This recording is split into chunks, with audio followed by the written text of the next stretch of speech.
You watch all these productivity hack videos from these self-help gurus, yet your productivity doesn't seem to improve.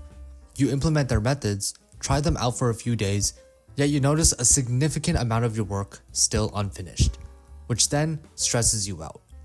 Don't worry, because I've been in your position at one point in my life. I tried everything, and I mean every one of the hacks these self-help gurus and books teach you on productivity, and sure enough, they were not working for me either. So after all the trial and error, I have discovered the 3 most underrated productivity hacks that most entrepreneurs, college and university students, and big corporations implement in their routines. I have shared these hacks with all of my closest friends, and their productivity has increased exponentially to the point where they couldn't thank me enough. Hence the reason why I'm making this video. Now, as someone who has a knack for human psychology, I will reveal a psychological trick for productivity, but only if you watch till the end. The first productivity hack is to plan your entire day the night before. Before we get into the actual methods on productivity itself, you first need to do something extremely important. You have to write the tasks that need to be completed the night before. The reason why this is so crucial is because it's far more efficient to have your tasks ready for you as soon as you wake up. This allows you to start on your tasks right away. It's a terrible idea to write out your tasks as soon as you wake up because the whole process of thinking, writing, and planning your day out is super time consuming. And by the time you've completed that, you just wasted 30 to 60 minutes of your time, which could have been avoided had you planned out your day in advance. So here's what you do. Write everything you need to have completed the next day on a checklist. It can be as little as 3 tasks. And once you do that, you're ready for the next productivity hack, which is called time blocking. Time blocking is essentially scheduling your tasks into a predetermined block of time. What most people do is that they take one of their tasks and spread it across different times of the day, which is completely ineffective because it leads to a lack of focus and multitasking tendencies, both of which we know are horrible habits. Time blocking, on the other hand, forces you to complete one task within one given time frame. For example, you might block out 8 a.m. to 9 a.m. for a workout session, 9 a.m. to 12 p.m. for school assignments, 12 a.m. to 1 p.m. for lunch, and so on and so forth. Just like school assignments have deadlines, time blocking serves as a mini deadline for each of your respective tasks. This allows you to focus on an individual task, which leads to proper completion of said task, and so you don't have to worry about it later in the day. So now that you know what time blocking is, I want you to take that checklist you wrote out and set a specific time frame for each task.